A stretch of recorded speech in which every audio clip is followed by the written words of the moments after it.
우리 이제 이번 주에 무슨 날이 있죠? 무슨 날이 있죠? 네, 성탄주일이 있죠. 그래서 오늘 찬양은 조금 이제 예수님이 오신 것을 또 기뻐하는 찬양들을 이제 같이 부를까 해요. 네, 그래서 이제 같이 그 찬양을 부르고 이제 예배에 나아가기 전에 함께 이제 기도함으로 나아가겠습니다. 네, 두 손 모으고 두 눈 감고 기도하겠습니다. 사랑이 많으신 아버지 하나님 감사합니다. 오늘도 우리 친구들 또 추운 날씨 속에서 그래도 주님 앞에 이 시간과 공간을 구별하여 정말 주님께 예배드리러 또 주님의 말씀을 들으러 하나님이 자리에 나와왔습니다. 우리 친구들의 마음을 기쁘게 받아주시고 주님께서도 말씀과 또 그 찬양 속에서 주님께서 그 감동과 또 은혜를 주시옵소서. 예수님의 이름으로 기도드렸습니다. 아멘. 다 같이 일어나서 함께 십자가 사랑 십자가 은혜로 찬양 드리겠습니다.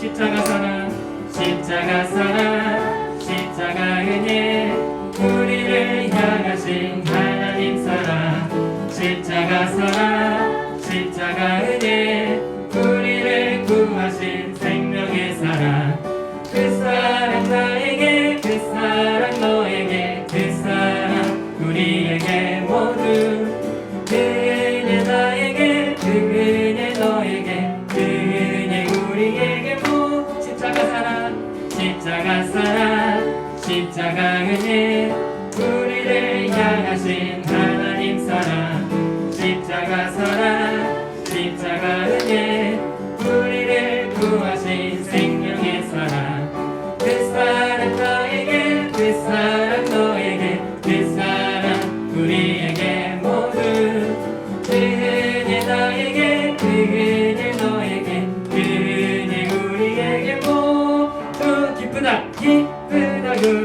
주 오셨네 만 백성 맞아라 온 교회여 다 일어나 다 찬양하여라 다 찬양하여라 다 찬양하여라 구세주 탄생했으니 다 찬양하여라 이 세상의 만물들아 다 화답하여라 다 화답하여라 다 화답하여라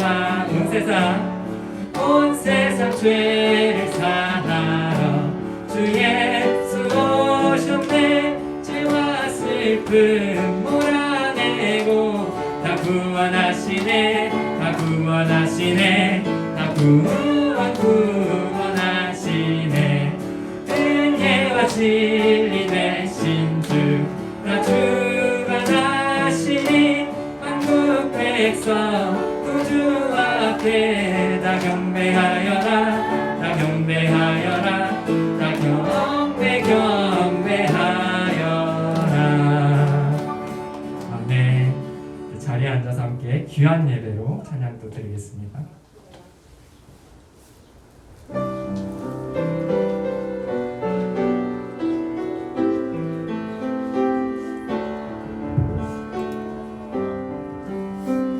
마음속의 기쁨이 내 마음속의 기쁨이 하나님을 노래해요 내 입술의 고백이 하나님을 노래해요 내 마음 열고 내 입술 열어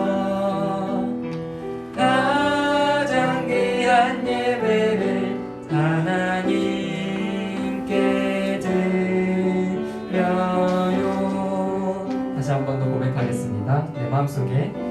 내 맘속의 기쁨이 하나님을 노래해요 내 입술의 고백이 하나님을 노래해요 내 마음 열고 내 입술 열어 가장 귀한 예배를 하나님께 드려요.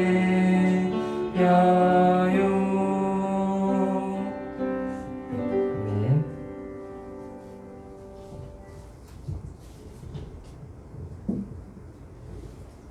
네, 우리 다 같이 우리 기도 드리시겠습니다. 사랑해 주님 감사합니다. 오늘도 우리 사랑하는 소년부 친구들과 우리 선생님들을 예배의 자리로 불러주시고 우리가 이렇게 대림절 네 번째 주일 예배로 주님께 올려드리게 하시니 감사합니다. 아버지 하나님, 성탄절을 준비하면서 저희들 마음이 설레기도 하고 또 분주하기도 합니다. 또 코로나의 상황 속에서 정말로 평소와 같이 그런 성탄절을 대림절을 보내지 못하고 있기도 합니다. 하지만 아버지 하나님, 이 모든 상황 속에서도 우리가 마음을 집중하여서 우리에게 오신 아기 예수님만을 생각할 수 있도록 도와주시고 우리의 마음 가운데 주님만이 주실 수 있는 그런 평안이 가득한 그런 대림절 기간 될 수 있도록 주님 함께하여 주시옵소서. 아버지 하나님, 오늘 예배 자리에 함께하지 못한 그런 친구들도 있습니다. 하지만 온라인으로 유튜브로 함께 예배할 때 우리가 예배드리는 곳은 다르지만 한 마음으로 예배드릴 수 있도록 주님 함께하여 주시옵소서. 감사하며 예수님의 이름으로 기도합니다. 네, 우리 이어서 우리 사도신경으로 우리의 신앙을 고백하도록 하겠습니다. 나는 전능하신 아버지 하나님 천지의 창조주를 믿습니다. 나는 그의 유일하신 아들 우리 주 예수 그리스도를 믿습니다. 그는 성령으로 잉태되어 동정녀 마리아에게서 나시고 본디오 빌라도에게 고난을 받아 십자가에 못 박혀 죽으시고 장사된 지 사흘 만에 죽은 자 가운데서 다시 살아나셨으며 하늘에 오르시어 전능하신 아버지 하나님 우편에 앉아 계시다가 거기로부터 살아있는 자와 죽은 자를 심판하러 오십니다. 나는 성령을 믿으며 거룩한 공교회와 성도의 교제와 죄를 용서받는 것과 몸의 부활과 영생을 믿습니다. 아멘. 우리 다 같이 마음을 모아서 나는 예배자입니다. 하나님께 올려드립니다.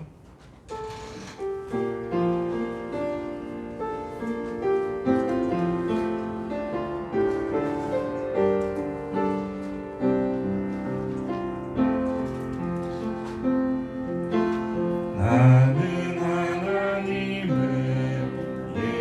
예배하는 예배자입니다. 내가 서 있는 곳 어디서나 하나님을 예배합니다. 내 영혼 거룩한 은혜를 향하여 내 마음 완전한 하나님 향하여 이곳에서 바로 이 시간 하나님을 예배합니다.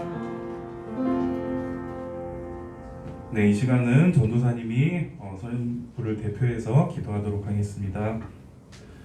참 좋으신 아버지 하나님, 오늘도 우리를 예배의 자리로 불러주시고 우리가 이렇게 한 마음으로 주님께 예배하게 하시니 감사합니다. 아버지 하나님, 우리 친구들의 찬양을 주님께서 기뻐 받아주시고 오늘 선포되는 주님의 말씀이 우리 소년부 친구들의 마음속에 잘 새겨져서 그 말씀으로 인해 우리가 새 힘을 얻고 또 그 말씀을 의지해 우리가 또 한 주간을 잘 살아갈 수 있도록 주님께서 함께하여 주시옵소서. 아버지 하나님, 오늘 우리가 드리는 예배 중에 주님께서 함께하여 주셔서 우리 친구들이 오늘 이 가운데 계신 그 하나님을 경험할 수 있는 귀한 예배 시간 될 수 있도록 지켜주시옵소서. 아버지 하나님, 우리 친구들 일주일간 살아가면서 주님의 뜻대로 살지 못한 것들도 많이 있습니다. 이 시간 우리가 그런 것들을 다 하나님 앞에 내려놓고 또 용서를 구하오니 아버지 하나님, 우리들을 용서하여 주시고 또 우리에게 새 힘 주셔서 하나님의 뜻대로 다시금 열심히 또 한 주를 살아갈 수 있는 우리 소년부 친구들 될 수 있도록 이끌어 주시옵소서. 오늘 전해지는 말씀 위에도 주님께서 함께해 주실 줄 믿사오며 감사하며 예수님의 이름으로 기도합니다. 아멘.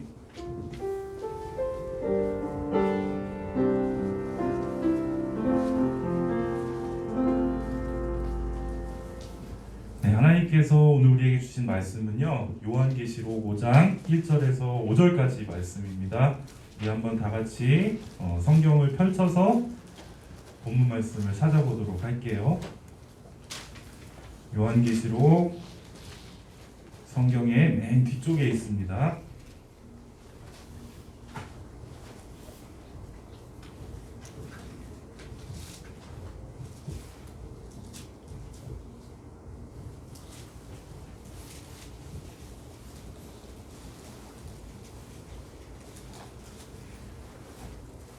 네, 우리 친구들 이제 찾은 것 같으니까 우리 길지 않아요. 우리 한 목소리로 1절부터 5절까지를 같이 봉독합니다. 시작.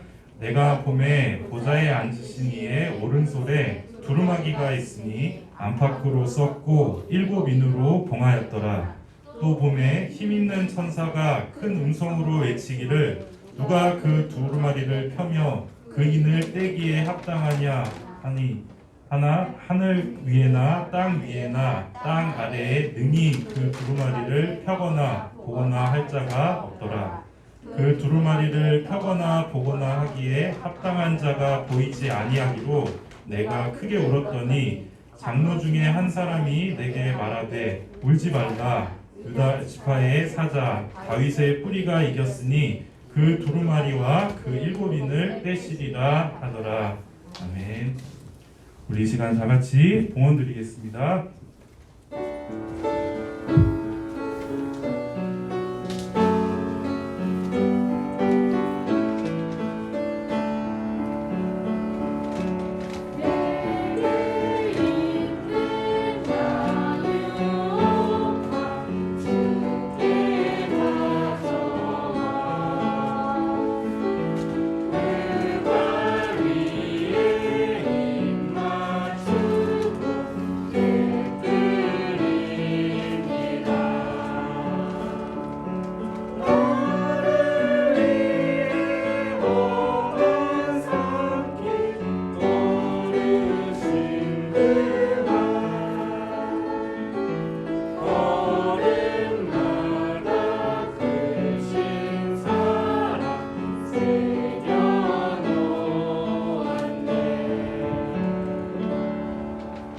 봉헌 기도 드리겠습니다.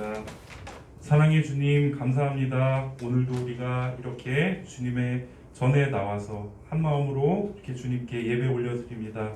또 우리 친구들 예배 드리러 나올 때 빈손으로 나오지 않냐고 우리 마음을 담아서 이렇게 또 주님 앞에 11조로 또 주일 헌금으로 올려드렸습니다.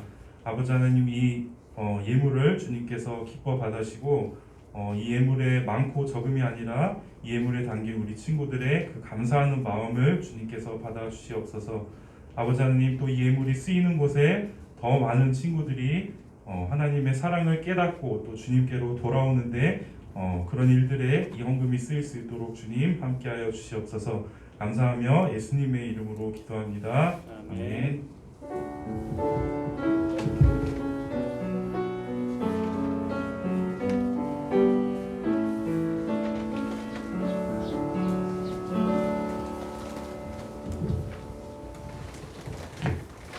네, 사랑하는 우리 소년부 친구들 반갑습니다. 오늘은 전도사님이 어린 양 예수님, 어린 양 예수님이라는 제목으로 말씀을 전하도록 하겠습니다. 자, 우리 사랑하는 소년부 친구들, 우리 친구들은 숫자 7 하면 뭐가 떠오르나요? 어떤 친구들은 백설공주와 7난장이를 떠올리는 우리 친구들도 있을 것이고 또 7하면 행운의 숫자가 뭐죠? 럭키 세븐, 이 7을 떠올리는 친구들도 있을 거예요. 자, 그런데요, 이 요한계시록 우리가 요즘에 배우고 있고 공부하고 있는 우리 요한계시록에도 유독 많이 등장하는 숫자가 있는데요, 바로 이 숫자 7이에요. 자, 지난주에 들었던 말씀에도 숫자 7이 나오는데 우리 친구들 혹시 기억하시나요? 자, 사도 요한이 반모섬에 가서 하나님한테 기도하고 있을 때 환상 중에 예수님의 모습을 봤죠. 근데 그 예수님의 모습이 어디에 있었죠? 예수님께서 7개의 금초대 사이에 계셨던 예수님을 우리 사도 요한이 볼 수가 있었어요. 자, 그리고 성령님으로부터 사도 요한이 음성을 들었는데 어떤 음성이었죠? 너가 지금 보고 있는 것 그리고 너가 들은 것들을 두루마리에 기록해서 어디에 보내라고요? 7 교회에 보내라 라는 그런 음성을 사도 요한은 들을 수가 있었어요. 자, 이렇게 요한계시록에서 이 숫자 7이라는 숫자는 특별한 의미를 가지고 있는 것처럼 보이는데요. 성경에서 7이라는 숫자에는 어떤 뜻이 있냐면 우리 친구들 한번 화면 봐주실래요? 자, 뭐라고 써있죠? 완전, 충만, 전체. 자, 이런 의미들을 가지고 있어요. 성경에서 뭐든지 7이라는 숫자와 함께 등장을 하면 꽉 차 있다, 완전하다 라고 성경은 그 숫자 7을 통해서 우리에게 말을 하고 있는 거예요. 자, 오늘 말씀 속에서도 이렇게 숫자 7과 관련된 그런 내용이 나오는데 우리 친구들 이 숫자 7이 언제 등장하는지 한번 귀 기울이면서 지금부터 영상을 하나 보도록 하겠습니다.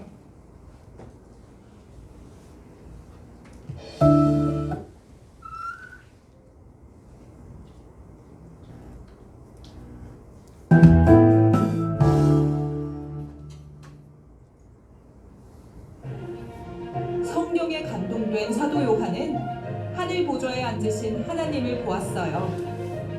그곳에는 24명의 장로와 하나님의 7명이신 7개의 횃불과 4 생물도 있었어요. 보좌 앞은 유리바다 같고 수정을 깔아놓은 것 같았어요. 또 하나님을 찬양하는 소리로 가득했어요.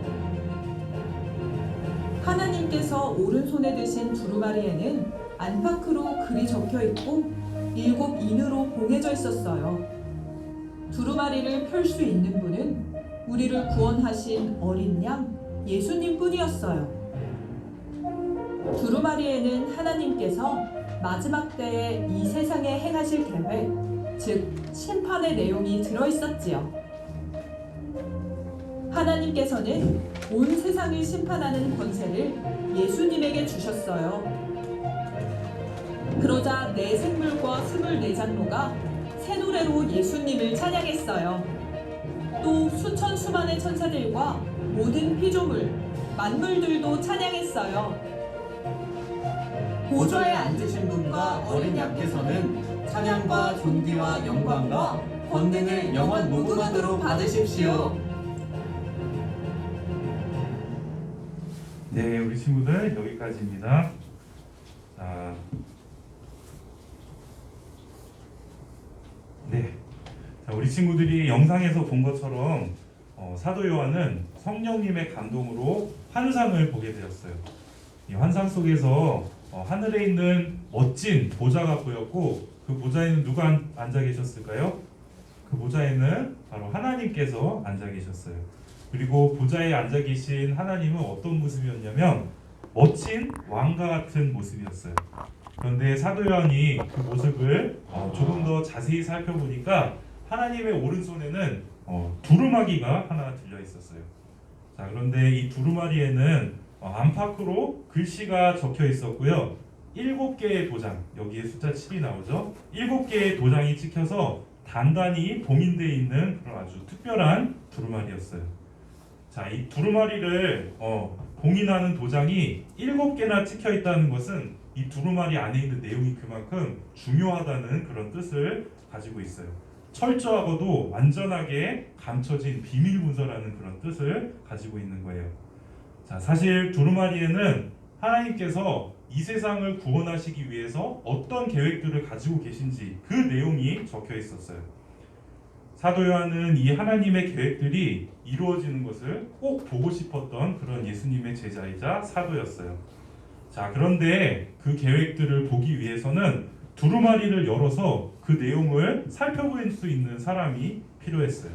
하지만 아까 얘기했듯이 그 도장에는 도장이 7개가 찍힌 채 단단히 봉인되어 있어서 안에 내용물을 볼 수가 없었어요. 자, 만약에 나쁜 사람이나 아니면 악마가 이 하나님의 계획을 미리 알고 또 그 계획을 방해할 수도 있기 때문에 이렇게 이 두루마리는 7개나 되는 도장이 찍혀 있었던 거예요. 자, 그때 힘센 천사가 나타나서 이렇게 외쳤어요. 두루마리에 있는 이 7개의 봉인을 떼고 두루마리를 펼 수 있는 사람이 누구인가? 라고 이 천사가 외쳤어요. 하지만 하늘과 땅에 아무도 대답할 수 있는 사람이 없었어요. 하늘에도 땅에도 이 봉인을 떼기에 합당한 사람이 없었던 거예요. 자, 사도 요한이 보기에도 이 봉인을 풀 수 있는 사람이 한 명도 보이지가 않았어요. 그래서 사도 요한은 마음에 큰 슬픈 마음이 생겨서 그만 울어버리고 말았어요. 아이고, 저 봉인을 내가 풀지 못하면 하나님의 구원 계획을 우리가 영영 알 수 없을 텐데, 하나님의 구원 계획을 우리가 알 수 없으면 그 계획을 이루어질 수 있는 사람도 없는데 그러면 우리는 어떡하지? 자, 요한은 이런 생각이 들어서 영영 우리가 하나님의 계획을 알 수 없을 것 같다는 그런 불안한 마음이 들어서 그래서 이렇게 울어버리고 말았던 거예요. 자, 요한이 이렇게 한탄하고 있을 때 하나님의 보좌 주변에 있던 장로 중에 한 사람이 나와서 이렇게 말했어요. 자, 사도 요한, 울지 마십시오. 유다 지파에서 난 사자 곧 다윗의 뿌리가 승리하였으니 그가 이 7 봉인을 떼고 이 두루마리를 펼 수 있습니다. 그가 하나님이 가지고 계신 계획들을 반드시 이루실 것입니다. 그러니까 당신은 슬퍼하지 마십시오. 라고 이렇게 이 장로 중에 한 사람이 사도 요한에게 이야기했어요. 자, 요한이 장로의 이 말을 듣고 나서 눈을 들어서 보니까 보좌와 하나님이 앉아 계셨던 그 보좌와 또 장로들 사이에 한 어린 양이 있는 것이 보였어요. 자, 그런데 좀 독특하게도 그 어린 양은 한 번 죽은 것 같아 보였어요. 한 번 죽은 것 같아 보이는 이 어린 양이 하나님의 오른손에 있던, 아까 하나님께서 오른손으로 두루마리를 잡고 있다고 하셨는데 그 두루마리를 가지고 가는 것을, 이 어린 양이 그 두루마리를 가지고 가는 것을 요한은 볼 수가 있었어요. 자, 그리고 그 어린 양이 나타나자 하나님의 주변에 있던 이 천사들이 존귀와 영광과 찬송을 받기에 합당하신 분이라고 큰 소리로 이 어린 양에게 찬양을 올려들었어요. 자, 사랑하는 친구들, 오늘 말씀에서 이 봉인을 풀고 하나님의 계획을 이루어준 동물은요, 바로 연약해 보이는 어린 양이었어요. 더군다나 아까 뭐라고 했죠, 선생님이? 어떤 양이었냐면 한 번 죽은 것 같아 보이는 그런 어린 양이었어요. 자, 그렇다면 이 어린 양은 도대체 누구일까요? 우리 이 시간 한번 요한복음 1장 29절 말씀을 통해서 이 어린 양의 정체에 대해서 한번 알아보도록 할게요. 우리 다 같이 앞에 있는 화면을 보시고 우리 한번 1장 29절 말씀을 함께 봉독하겠습니다. 시작. 보라, 세상 죄를 지고 가는 하나님의 어린 양이다. 아멘. 자, 우리가 방금 읽었던 이 요한복음 1장 29절은요, 세례 요한이 자신에게 세례를 받으러 오신 그 예수님을 보고 이렇게 말하고 있는 내용이에요. 세례 요한은 예수님 보면서 이렇게 얘기했어요. 보라, 세상 죄를 지고 가는 하나님의 어린 양이다. 자, 우리가 아까 읽었던 그 요한계시록의 말씀에서 유다 지파에서 나시고 또 다윗의 뿌리가 되는 그런 메시아가 오실 거라고 하셨는데, 그 다윗의 뿌리가 되는 메시아, 또 사망의 권세를 이기신 그 어린 양은 바로 예수님이셨던 거예요. 자, 전도사님은 오늘 말씀을 묵상하면서 이런 질문이 들었어요. 왜 예수님은 그 하고 많은 동물들 중에서 하필이면 어린 양이셨을까?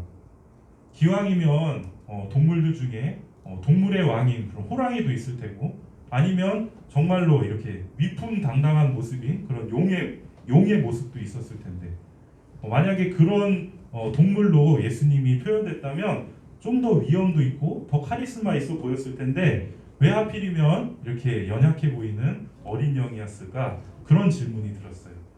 자, 그런데 그것은 하나님이 예수님을 하나님과 또 우리 사이를 화해하게 할 화목제물로 예수님을 삼으셨기 때문이에요.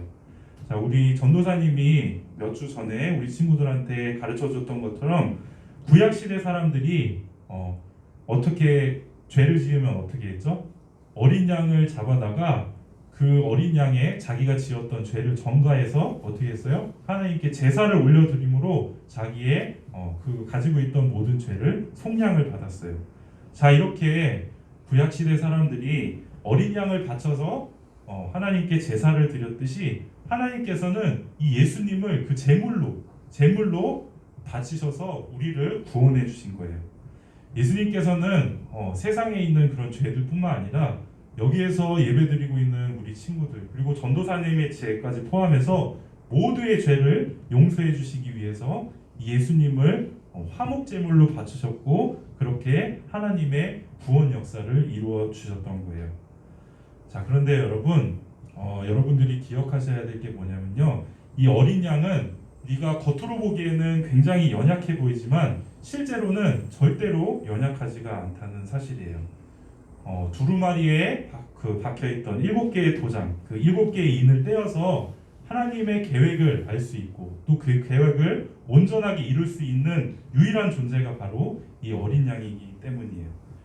자, 아까 우리 읽었던 말씀에서 이전 말씀에서 힘센 천사가 외친 것처럼 하늘과 땅에서 온 땅과 온 하늘에서 두루마리를 펴서 이 하나님의 뜻을 읽고 또 실제로 그 뜻을 이룰 수 있는 유일한 존재는 바로 예수님 뿐이세요. 예수님은 하나님의 구원 계획을 시작하시고 예수님께서 이 땅 가운데 오심으로 그 하나님의 구원 계획을 시작하셨고 또 십자가에 박혀 돌아가셨다가 부활하심으로 어느 정도 그 하나님의 구원 계획을 이미 완성하셨어요. 그래서 오늘 말씀에서 그 수많은 천사들과 장로들이 나와서 이 예수님을 찬송하고 경배를 드리고 있는 거예요. 자, 우리 친구들, 오늘 말씀이 요한계시록의 말씀이고 또 환상에 대해서 하는 말씀이라 조금 어려울 수도 있을 것 같은데 그래서 우리 친구들 잘 들어줘서 고맙고요. 자, 이제 오늘 설교를 마무리하도록 할게요. 사랑하는 소년부 친구들, 우리가 세상을 살아갈 때 또 특히나 요즘과 같이 이렇게 코로나 때문에 정말 어려운 그런 상황들을 겪게 되면 우리는 우리의 믿음을 의심하는 순간이 생길 때가 있어요. 과연 예수님을 믿는 것이 나에게 무슨 힘이 되나 라는 그런 나쁜 생각을 할 때도 있어요. 자, 그럴 때면 우리는 우리의 믿음을 마치 연약한 어린 양처럼 아무 힘이 없는 것 같아 보이는 그런 것으로 취급을 할 때도 있어요. 그러나 우리 친구들이 그런 순간마다 꼭 기억할 수 있었으면 좋겠어요. 온 하늘과 온 땅에서 하나님의 계획을 온전히 알 수 있고 또 완성하실 수 있는 유일한 분은 바로 이 어린 양이신 예수님이라는 사실을 우리 친구들이 꼭 기억할 수 있었으면 좋겠어요. 그리고 우리 모두는 그 어린 양을 믿는 그 믿음만으로만 구원을 받을 수가 있어요. 우리의 죄를 대신해서 십자가에서 보혈을 흘리시고 다시 사신, 죽으셨다가 다시 사신 어린 양 예수님을 믿을 때만이, 그 예수님을 통해서만이 우리는 하나님 나라의 제사장이 되고 또 그 나라에서 왕과 같은 존재로 살 수가 있는 거예요. 자, 이것이 우리가 예수님을 찬양하고 경배를 드려야 하는 이유가 되는 거예요. 자, 오늘 말씀에서 수많은 천사들이 어린 양을 찬송하고 경배했던 것처럼 우리 사랑하는 소년부 친구들도 예수님만을 찬양하고 경배할 수 있는 그런 소년부 친구들이 되었으면 좋겠어요. 또한 우리 사랑하는 소년부 친구들의 삶이 우리 친구들이 말로만 정말 어린 양을 우리가 믿습니다, 어린 양만을 찬양합니다라고 말로만 하는 게 아니라 우리의 삶이 우리를 구원해 주신 예수님께 드리는 그런 찬양이 되기를 간절히 소망합니다. 자, 오늘 전도사님 기도하고 설교 마치도록 할게요. 사랑해 주님 감사합니다. 오늘 우리에게 요한계시록의 말씀을 통해서 어린 양이신 그 예수님이 우리에게 어떤 분이신지를 우리가 가르쳐 주시니 너무나 감사합니다. 아버지 하나님, 어린 양은 비록 연약해 보이지만 사실은 하나님의 구원 계획을 아시고 그것을 온전히 이룰 수 있는 유일한 그런 존재가 바로 어린 양인 예수님이라는 것을 우리가 오늘의 말씀을 통해서 배웠습니다. 아버지 하나님, 우리가 세상을 살아갈 때 우리의 믿음이 연약해서 정말로 우리의 믿음이 무슨 힘이 될까라고 그렇게 의심하는 그런 불안한 마음을 가질 때도 있습니다. 하지만 그럴 때 우리의 믿음은 어린 양처럼 연약하다라고 그렇게 생각하는 것이 아니라 그 어린 양을 믿는 믿음으로만 우리가 구원을 받을 수 있다는 사실 우리 소년부 친구들이 꼭 기억할 수 있도록 주님께서 붙들어 주시옵소서. 감사드리며 예수님의 이름으로 기도합니다. 아멘. 자, 우리 이 시간에는 마지막으로 주기도문으로 기도하시고 1부 예배 순서 마치도록 하겠습니다. 다 같이 기도합니다. 하늘에 계신 우리 아버지, 아버지의 이름을 거룩하게 하시며 아버지의 나라가 오게 하시며 아버지의 뜻이 하늘에서와 같이 땅에서도 이루어지게 하소서. 오늘 우리에게 일용할 양식을 주시고 우리가 우리에게 잘못한 사람을 용서하여 준 것 같이 우리 죄를 용서하여 주시고 우리를 시험에 빠지지 않게 하시고 악에서 구하소서. 나라와 권능과 영광이 영원히 아버지의 것입니다. 아멘.